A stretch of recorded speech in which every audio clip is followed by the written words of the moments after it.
My parents made me cancel my vacation because money was tight. But then I found their cruise tickets.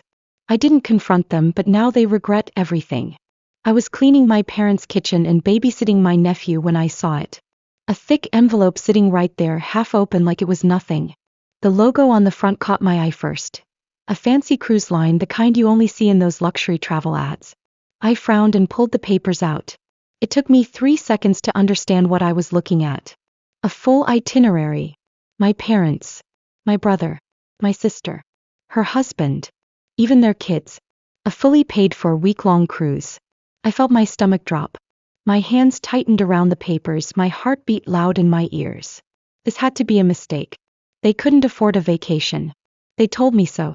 2 months ago, I had to cancel my own vacation because money was tight. My best friends had planned it for a year.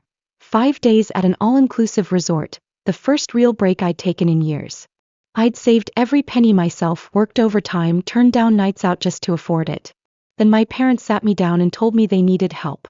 My sister was struggling, childcare was expensive, and she really needed to pick up extra shifts. They couldn't afford to hire a babysitter, and they just needed me to step up for the family. And the money? Well, things were rough. It's just not responsible for any of us to take vacations right now, my mom had said, shaking her head.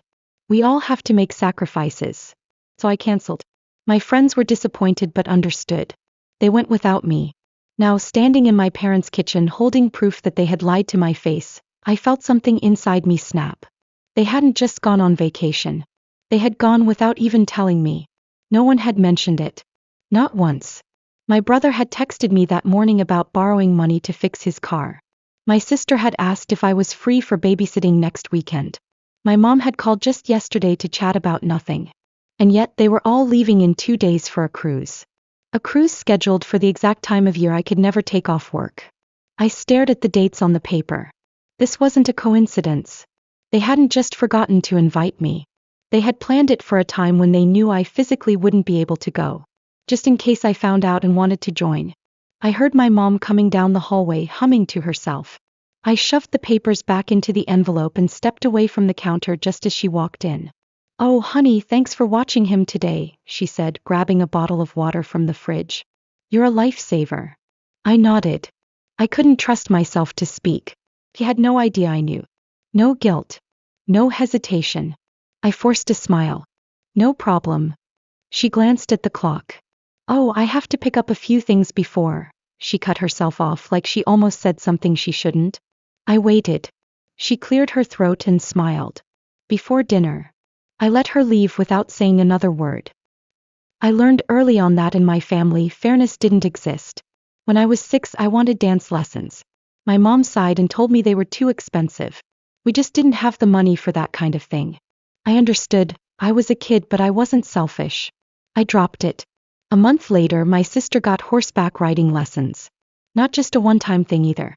Weekly private sessions. My parents called it an investment because it was her passion. They never saw the problem. It was like that my whole life. My siblings got what they wanted. I got excuses. When I was 12, I wanted a new bike. My brother got one for his birthday, a shiny blue mountain bike with thick tires. When I asked for one too, my dad gave me my brother's old one.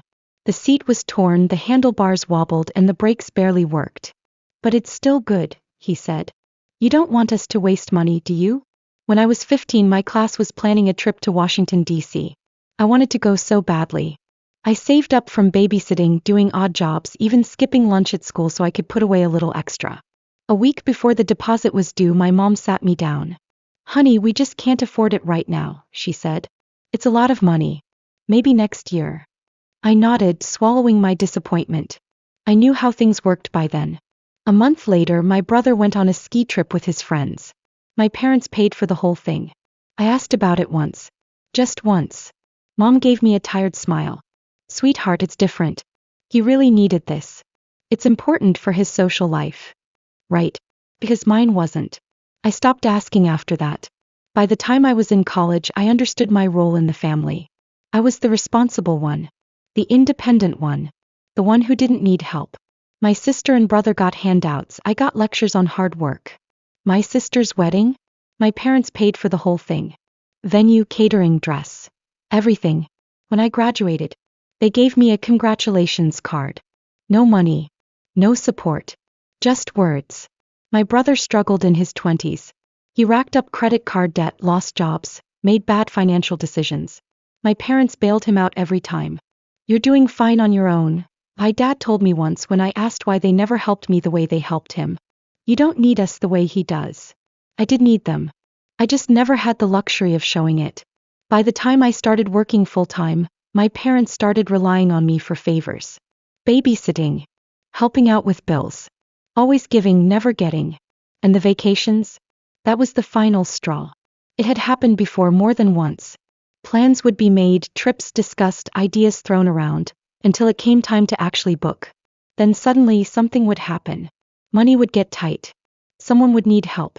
My sister's kids had school, or my brother had work, or my parents had too many expenses that month. So we'd cancel. Or at least that's what I thought. Now looking at those cruise tickets, I realized the truth. They weren't canceling vacations. They were canceling my vacations. Every time a trip included me, it would magically fall apart. But when it was just them, money was never an issue. I thought about all the times I'd sacrificed for them. The trips I'd missed. The friends I'd let down. The years of putting them first. And I thought about how they had gone behind my back. How they hadn't even told me. How they had planned it so I couldn't possibly join just in case I found out. I wasn't even worth an excuse this time. That was when something in me changed. I didn't say anything. I didn't confront them. I didn't make a scene. I just stopped. The first test came 2 days later. My sister called me in a panic. Hey, can you watch the kids this weekend? Something came up at work and I really need the shift. I usually would have said yes. I always did. I would have rearranged my plans, given up my free time, dropped everything to make her life easier. Instead I said, I can't. Silence. What? I can't, I repeated. I'm busy. I could hear the confusion in her voice. But, you never have plans on weekends. That stung more than I expected. She wasn't even trying to be rude. She just meant that I was always available. Not anymore. Sorry, I said and hung up. The text started an hour later. Mom, your sister said you won't babysit? Are you okay? Yeah, just busy. Mom, busy with what? I didn't respond. I let her sit with that uncertainty. The next day my brother called. Hey, random favor. Could you spot me like $100? Just until payday. I almost laughed. This was the same brother who had just come back from a vacation I wasn't invited to. The same brother my parents bailed out constantly while telling me I was fine on my own. Sorry, I said. Money's tight. Silence. Oh, really? He sounded caught off guard. I don't think I'd ever turned him down before. Yeah, I said. We all have to make sacrifices, right? I could hear the confusion in his voice. He mumbled something about figuring it out and hung up. It didn't take long for them to realize something was wrong. Mom called me that night, her voice overly sweet. Hey honey, is everything okay? You've been a little distant. I leaned back against my couch and stared at the ceiling. I'm fine. Just focusing on work. Oh good. She paused. You know, we missed you this past week. I nearly choked. They missed me? The people who had gone out of their way to make sure I couldn't be there? That's funny, I said. I didn't even know you were gone. Silence. I let it sit between us, heavy and sharp. He had no idea I knew. Anyway, I said, my voice light, casual. Hope you had fun. I hung up before she could say anything else. The cracks started forming fast. My sister struggled without me. She had to start paying for a sitter, and suddenly her extra shifts weren't worth the cost. My brother had to figure out his own finances.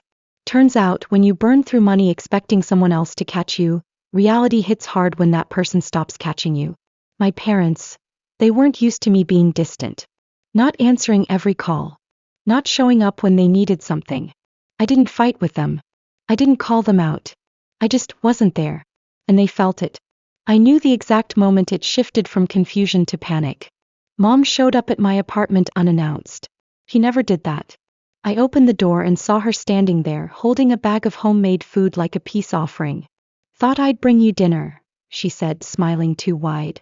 I let her in, but I didn't fill the silence like I used to. I let her fidget, looking around my apartment like she was trying to find proof that something was wrong with me. Finally, she sighed. Hey, just tell me what's going on. I blinked. Nothing's going on. Jess. She set the bag on the counter. You've been different. You're not answering calls, you're avoiding your family. I'm not avoiding anyone, I said simply. I've just been busy. Her lips pressed together.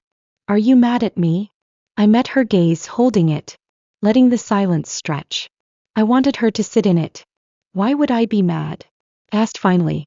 Because I had to cancel my trip while you all went on a cruise without me? The color drained from her face.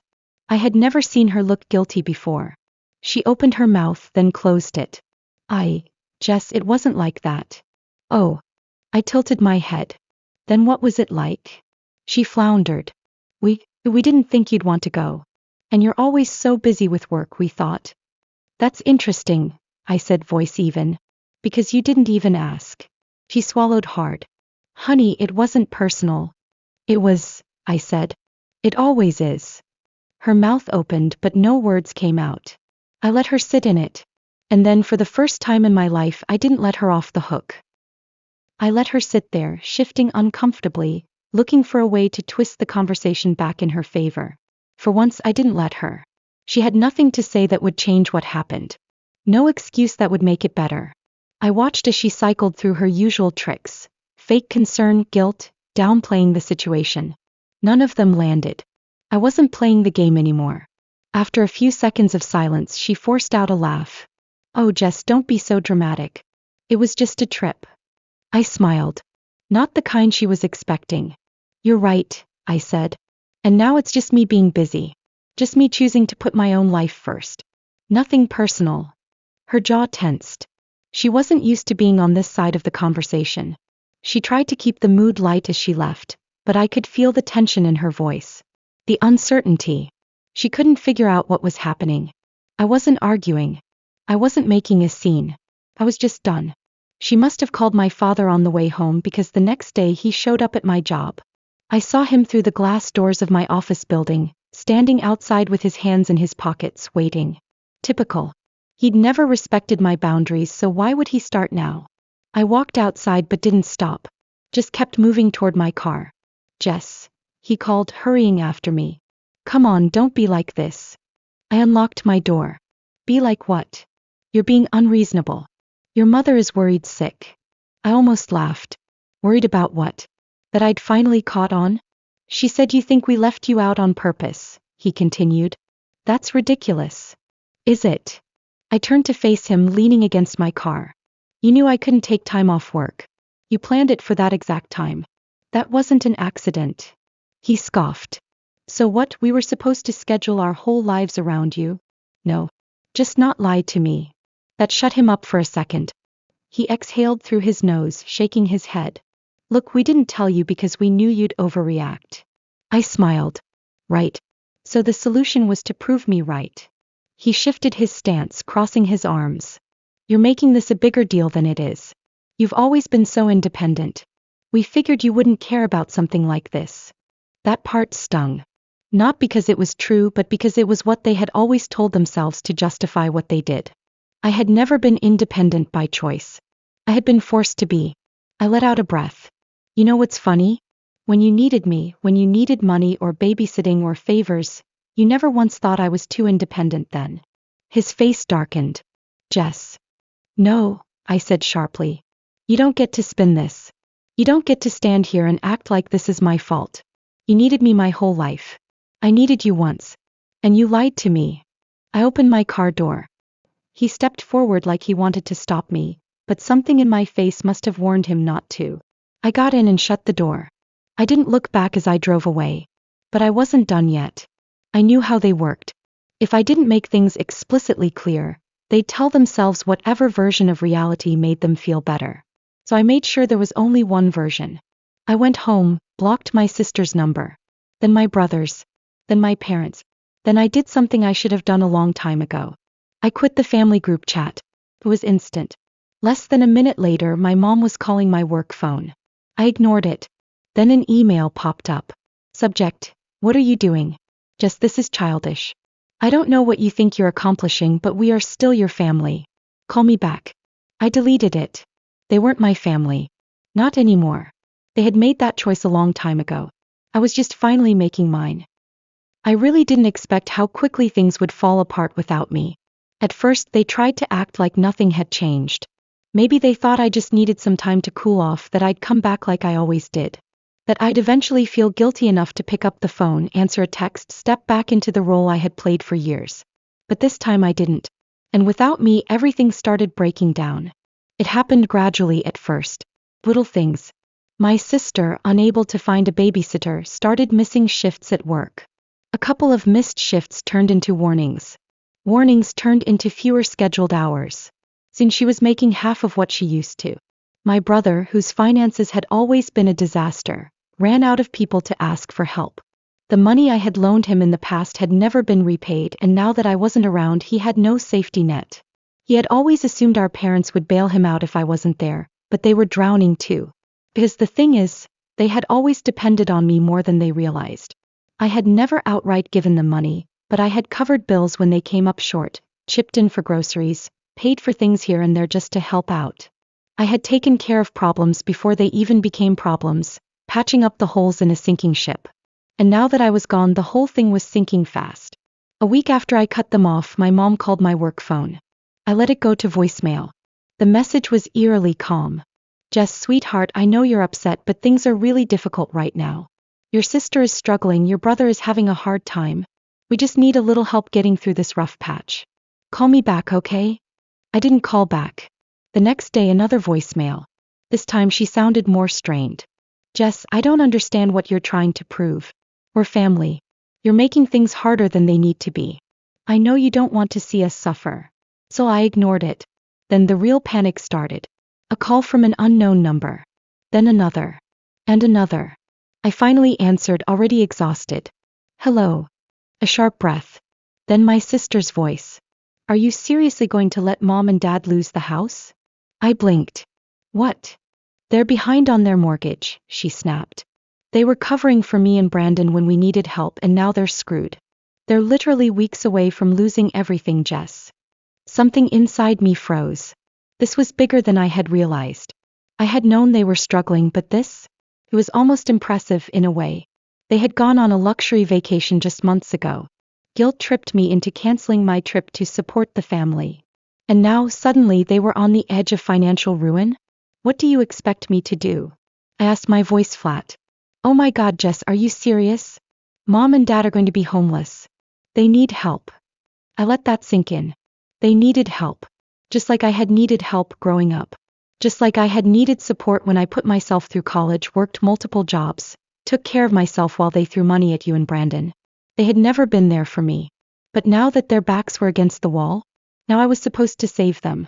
Jess, my sister tried again. We're talking about mom and dad's house. The house we grew up in. You can't just. I cut her off. If I lost my job tomorrow, if I couldn't pay my rent, if I called and begged for help, would you take me in? Silence. A long, cold, telling silence. Jess, she said, quieter now. That's not. It is, I said. It is the same. And you know it. Another pause. And then anger. You're being so vindictive, she snapped. We're supposed to be family. We were supposed to be family when you all went on a vacation and left me behind. That's not the same thing. Goodbye, Lisa. I hung up. And this time I felt nothing. No guilt. No second guessing. They had made their choices. Now they were living with them. A few days later, my mom showed up at my apartment. I wasn't even surprised. I opened the door to find her standing there, her face pale, eyes red like she had been crying. She didn't even try to pretend this time.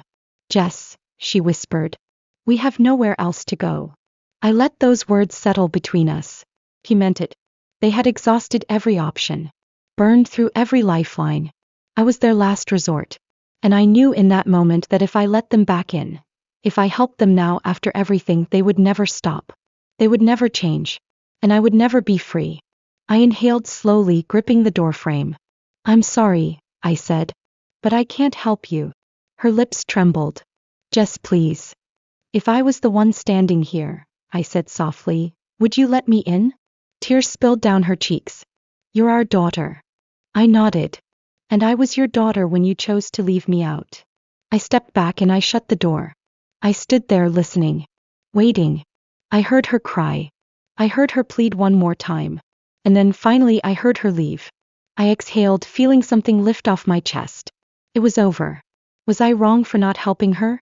Leave your thoughts in the comments.